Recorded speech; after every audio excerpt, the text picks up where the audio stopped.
So ప్రస్తుతం మనం ఆయనతో ఉన్నారు. సార్ చెప్పండి, అసలు ఆ రోజు ఏం జరిగింది? మాట్లాడుకుంటురా. మీరు సీసీ కెమెరాలో చూశారు కదా సార్, ఇంకా లోపలికి వచ్చారు సారు, ఎమ్మెల్యే గారు వచ్చి డైరెక్ట్గా వచ్చి ఈవీఎంలు ఎత్తి పడేసాడు 2 సార్లు.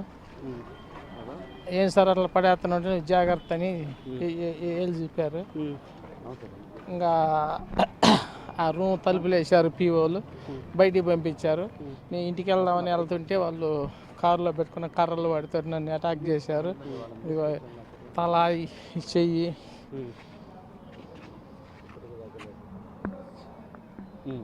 ఇంకో చెయ్యి, కాళ్ళకి, తొడలో అన్ని బాగా కొట్టారు.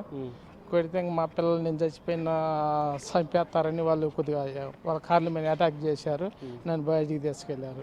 సో ఇప్పుడు మీరు దాదాపుగా ఇది 13వ తారీఖు జరిగింది. ఎందుకు మీరు 13వ తారీఖు నుంచి ఫిర్యాదు చేయలేదు? ఇప్పటివరకు చేశారా ఫిర్యాదు? ఎవరి మీద చేశారు? చేయలేదండి, చేయటానికి భయపడ్డాం మేము, మమ్మల్ని చంపేస్తారని.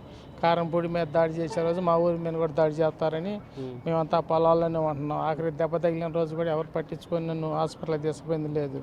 మేము ప్రైవేట్ పరంగానే కుట్లు వేపించుకున్నాం, ఆర్ఎంపీ డాక్టర్ చేతనే వేయించుకొని పొలాల్లోనే ఉంటున్నాం. ఊర్లో ఉంటే ఎప్పుడు ఏం జరిగింది, ఎమ్మెల్యే వాళ్ళని తీసుకొని వచ్చి కొడతారని భయపడుతున్నాం.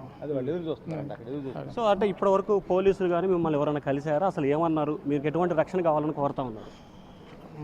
నాకేం ఇబ్బంది లేకుండా ఉండే రక్షణ కావాలండి. ఎవరు కలవలేదు పోలీసులు కానీ ఇంతవరకు ఏం కలవాలి. అంటే మీకు ఇప్పుడు ప్రధానంగా మీరు ఏం డిమాండ్ చేస్తున్నారు? ఈవీఎం ధ్వంసం చేసినప్పుడు మీరు అడ్డుకోవటం చూసాము, దాంట్లో మన విజువల్స్ కూడా చూసాం కదా.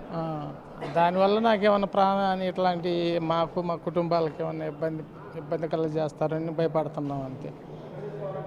ఉదయం మీ ఇంటికి వెళ్ళినప్పుడు పాల్వా జంక్షన్లో మీ పిల్లలు, భార్య, మాకు చాలామంది బెదిరింపులు ఫోన్లు చేస్తున్నారు, బెదిరిస్తున్నారు అని చెప్పి అంటున్నారు. ఎట్లా తీసుకోవాలి? అంటే నేను ఫోన్ తీసేసి చాలా రోజులు అయింది. నేను ఫోన్ వాడట్లా, 13వ తారీఖు నుంచి అసలు నేను ఫోన్ వాడట్లా. ఇంకా వాళ్ళ ఫోన్లకు బెదిరిస్తున్నారు. మరి మేము ఒంట్లో పొలాల్లోనే ఉంటున్నాము, ఉదయం మొత్తం రాత్రి పొలాల్లోనే ఉంటున్నాం. ఏదో వైద్యం కోసం అప్పుడప్పుడు వెళ్ళి చేయించుకుంటున్నాం వైద్యం, ఆర్ఎంపీ డాక్టర్. ఈ 10 రోజులు ఎక్కడ ఉన్నావు నువ్వు? నీకు ఎటువంటి సౌకర్యాలు ఎవరైనా కల్పించారా? పార్టీ ఏ రకంగా అండగా ఉంది? ఎవరు కలిపిలేదండి, మేము పొలాల్లోనే ఉంటున్నాం. ఎప్పుడు వచ్చి వాళ్ళు కొడతారో అనే భయం చొప్పున పొలాల్లోనే ఉంటున్నాం. ఊరు పొలాల్లో ఉన్నాం, పాల్వా గేట్ పొలాల్లోనే ఉంటున్నాం. సో ఫైనల్గా మీరు ఎటువంటి రక్షణ కావాలనుకుంటున్నారు? ప్రభుత్వాన్ని ఏం డిమాండ్ చేయబోతున్నారు? ఇప్పుడు ఎవరిని కలవబోతున్నారు? మా నాకేం ప్రాణాన్ని తలపెట్టకుంటే సార్ మా కుటుంబానికి. సో ఇప్పుడు ఎవరిని కలవబోతున్నారు మీరు? పార్టీ ఆఫీస్కి వచ్చాక వర్ల రామయ్య గారిని. అంటే ఈసీని, డీజీపీని కలవాలనుకుంటున్నారు కదా? కలుస్తాం.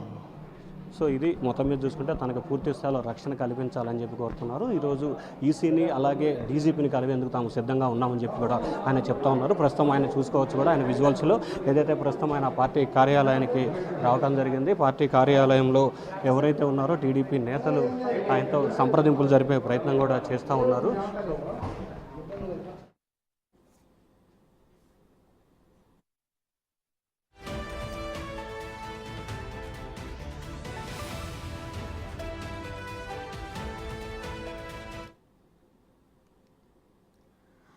పాల్వాయి పోలింగ్ బూత్లో అసలు ఆ రోజు ఏం జరిగింది అనేది కూడా మనం బిగ్ టీవీ విజువల్స్లో చూస్తున్నాము. అయితే ఇటు పిన్నెల్లి రామకృష్ణారెడ్డి రావటం జరిగింది, లోపలికి వెళ్ళటం జరిగింది. అయితే అక్కడ ఈవీఎంని ధ్వంసం చేయడం జరిగింది. దానికి సంబంధించిన విజువల్స్ని మనం క్లియర్గా చూస్తున్నాము. అయితే ప్రస్తుతం పిన్నెల్లి అయితే పరారులో ఉన్నారు. ఈ విజువల్స్ బయటకు వచ్చేంత వరకు కూడా అసలు ఈ చర్య మీద అయితే ఇప్పటి వరకు కూడా చర్యలు లేవు. అయితే ఎప్పుడైతే ఈ విజువల్స్ బయటకు రావటం జరిగిందో 2 రోజుల నుంచి కూడా పిన్నెల్లి కోసం గాలింపు చర్యలు అయితే కొనసాగుతున్నాయి. ఆయన హైదరాబాద్లో తలదాచుకున్నట్లుగానైతే తెలుస్తుంది. మరోవైపు ఈ విజువల్స్లో మనం చూస్తున్నాము క్లియర్గా ఎవరైతే ఒక వ్యక్తి అడ్డుకున్నారో ఆ వ్యక్తిని అక్కడి నుంచి బయటికి వెళ్ళిన వెంటనే కూడా ఆయన అనుచరులు కర్రలతో ఆ వ్యక్తి మీద దాడి చేయడం జరిగింది. ఇక ఆయన భయభ్రాంతులకు గురయ్యి అక్కడి నుంచి వెళ్ళిపోవడం జరిగింది. ఇక వెళ్ళిపోయిన తర్వాత కూడా ఆయన గ్రామంలో నివాసం ఉండకుండా కేవలం వారు పొలాల్లో తలదాచుకుంటున్నామని చెప్పి ఆయన క్లియర్గా ఒక స్టేట్మెంట్ను కూడా బిగ్ టీవీతో చెప్పడం జరిగింది.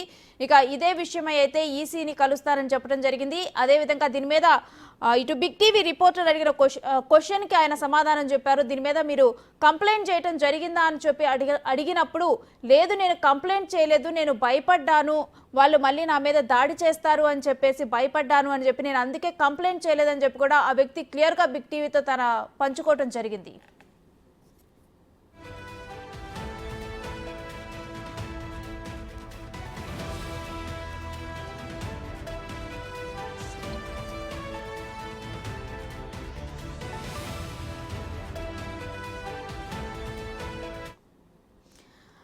పిన్నెల్లి ఈవీఎం ధ్వంసం చేస్తూ ఉండగా అడ్డుకున్న TDP agent Namburi Sesharao big టీవీతో ఎక్స్క్లూజివ్ గా మాట్లాడారు. ఇంతకీ ఆ రోజు ఏం జరిగింది, మరిన్ని వివరాలు మా ప్రతినిధి శివ అందిస్తారు. సో ప్రస్తుతం మనం ఆయనతో ఉన్నారు. సార్ చెప్పండి, అసలు ఆ రోజు ఏం జరిగింది? మాట్లాడుకుంటురా. మీరు సీసీ కెమెరాలో చూశారు కదా సార్, ఇంకా లోపలికి వచ్చారు సారు. ఎమ్మెల్యే గారు వచ్చి డైరెక్ట్గా వచ్చి ఈవీఎంలు ఎత్తి పడేసాడు 2 సార్లు. ఏం సార్ అట్లా పడేస్తున్నట్టు జాగ్రత్త అని ఏళ్ళు చెప్పారు. ఇంకా ఆ రూమ్ తలుపులు వేసారు, పీఓలు బయటికి పంపించారు. నేను ఇంటికి వెళ్దామని వెళ్తుంటే వాళ్ళు కారులో పెట్టుకున్న కర్రలు పడితే నన్ను అటాక్ చేశారు. ఇదిగో తల, చెయ్యి,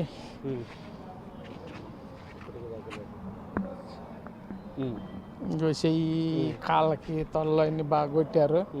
కొడితే ఇంక మా పిల్లలు నేను చచ్చిపోయిన చంపేస్తారని వాళ్ళు కొద్దిగా వాళ్ళ కార్ల మీద అటాక్ చేశారు. నన్ను బయటికి తీసుకెళ్లారు. సో ఇప్పుడు మీరు దాదాపుగా ఇది 13వ తారీఖు జరిగింది. ఎందుకు మీరు 13వ తారీఖు నుంచి ఫిర్యాదు చేయలేదు? ఇప్పటివరకు చేశారా ఫిర్యాదు? ఎవరి మీద చేశారు? చేయలేదండి, చేయటానికి భయపడ్డాం మేము. మమ్మల్ని చంపేస్తారని. కారంపూడి మీద దాడి చేసే రోజు మా ఊరి మీద కూడా దాడి చేస్తారని మేమంతా పొలాల్లోనే ఉంటున్నాం. ఆఖరి దెబ్బ తగిలిన రోజు కూడా ఎవరు పట్టించుకొని నన్ను హాస్పిటల్కి తీసుకుపోయింది లేదు. మేము ప్రైవేట్ పరంగానే కుట్లు వేపించుకున్నాం ఆర్ఎంపీ డాక్టర్ చేతని. వేయించుకొని పొలాల్లోనే ఉంటున్నాం. ఊర్లో ఉంటే ఎప్పుడు ఏం జరిగింది ఎమ్మెల్యే వాళ్ళని తీసుకొని వచ్చి కొడతారని భయపడుతున్నాం. సో అంటే ఇప్పటి వరకు పోలీసులు కానీ మిమ్మల్ని ఎవరైనా కలిసారా? అసలు ఏమన్నారు? మీకు ఎటువంటి రక్షణ కావాలని కోరుతా ఉన్నారు? నాకేం ఇబ్బంది లేకుండా ఉండే రక్షణ కావాలండి. ఎవరు కలవలేదు పోలీసులు కానీ ఇంతవరకు ఏం కలవాలి. అంటే మీకు ఇప్పుడు ప్రధానంగా మీరు ఏం డిమాండ్ చేస్తున్నారు? ఈవీఎం ధ్వంసం చేసినప్పుడు మీరు అడ్డుకోవటం చూసాము, దాంట్లో మన విజువల్స్ కూడా చూసాం కదా. దానివల్ల నాకేమన్నా ప్రాణాన్ని ఇట్లాంటి మా కుటుంబాలకు ఏమన్నా ఇబ్బంది కలగజేస్తారని భయపడుతున్నాం అంతే. అంటే ఉదయం మీ ఇంటికి వెళ్ళినప్పుడు పాల్వాయి జంక్షన్లో మీ పిల్లలు, భార్య మాకు చాలామంది బెదిరింపులు ఫోన్లు చేస్తున్నారు, బెదిరిస్తున్నారు అని చెప్పి అంటున్నారు. ఎట్లా తీసుకోవాలి? అంటే నేను ఫోన్ తీసేసి చాలా రోజులు లేదండి. నేను ఫోన్ వాటర్లా 13వ తారీఖు నుంచి అసలు నేను ఫోన్ వాటర్లా. ఇంకా వాళ్ళ ఫోన్లకు బెదిరిస్తున్నారు. మరి మేము ఒంట్లో పొలాల్లోనే ఉంటున్నాము. ఉదయం మొత్తం రాత్రి పొలాల్లోనే ఉంటున్నాం. ఏదో వైద్యం కోసం అప్పుడప్పుడు వెళ్ళి చేయించుకుంటున్నాం వైద్యం ఆర్ఎంపీ డాక్టర్. ఈ 10 రోజులు ఎక్కడ ఉన్నావు నువ్వు? నీకు ఎటువంటి సౌకర్యాలు ఎవరైనా కల్పించారా? పార్టీ ఏ రకంగా అండగా ఉంది? ఎవరు కలిపిలేదండి. మేము పొలాల్లోనే ఉంటున్నాం. ఎప్పుడు వచ్చి వాళ్ళు కొడతారో అనే భయం చొప్పున పొలాల్లోనే ఉంటున్నాం. ఊరు పొలాల్లో ఉన్నారు. పాల్వాయి గేట్ పొలాల్లోనే ఉంటున్నాం. సో ఫైనల్గా మీరు ఎటువంటి రక్షణ కావాలనుకుంటున్నారు? ప్రభుత్వాన్ని ఏం డిమాండ్ చేయబోతున్నారు? ఇప్పుడు ఎవరిని కలవబోతున్నారు?